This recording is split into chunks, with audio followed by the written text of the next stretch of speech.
Hi అందరికీ welcome back to my channel ఇవాన్షిక.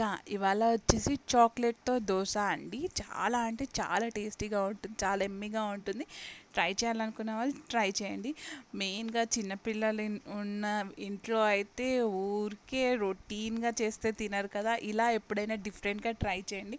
చాలా అంటే చాలా బాగా వస్తుంది. సేమ్ వేఫర్ టేస్టే ఉంటుందండి.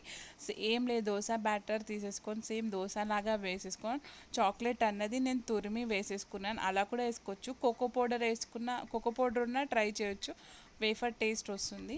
సో అలా అయినాక మంచిగా కాల్చుకోవాలి. మెత్తగా కూడా కాల్చుకోవచ్చు. నేనైతే క్రిస్పీగా కాల్చానమాట. సో క్రిస్పీగా కాలుస్తే సేమ్ వేఫర్ టేస్ట్ అనేది ఉంది. మేము చిన్నప్పుడు అయితే దోశ పైన షుగర్ వేసుకొని తినేవాళ్ళము.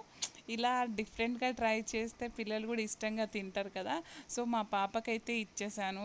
తనైతే ఎంజాయ్ చేస్తుంది. బాగుంది మమ్మీ అని అంటుంది. సో చూడండి, చాక్లెట్ దోశ టోటల్గా మొత్తం తినేసింది. ఇంకొకటి కావాలని కూడా అడిగింది. ఎప్పుడు రొటీన్గా ఒకేలా కాకుండా పిల్లలకు కూడా ఇష్టపడేలాగా ఇలా డిఫరెంట్గా ట్రై చేస్తే చాలా అంటే చాలా బాగుంటుంది కదా. సో ట్రై చేయాలనుకునే వాళ్ళు ట్రై చేయండి. ట్రై చేసి కమెంట్ బాక్స్లో కమెంట్ చేయండి ఎలా ఉంది. కంపల్సరీగా చాలా అంటే చాలా సూపర్గా వస్తుంది. చూడండి, మా పాప లాస్ట్ బైట్ తినేస్తుంది. ఈ వీడియో కనుక మీకు నచ్చితే please like, share, subscribe. Bye friends.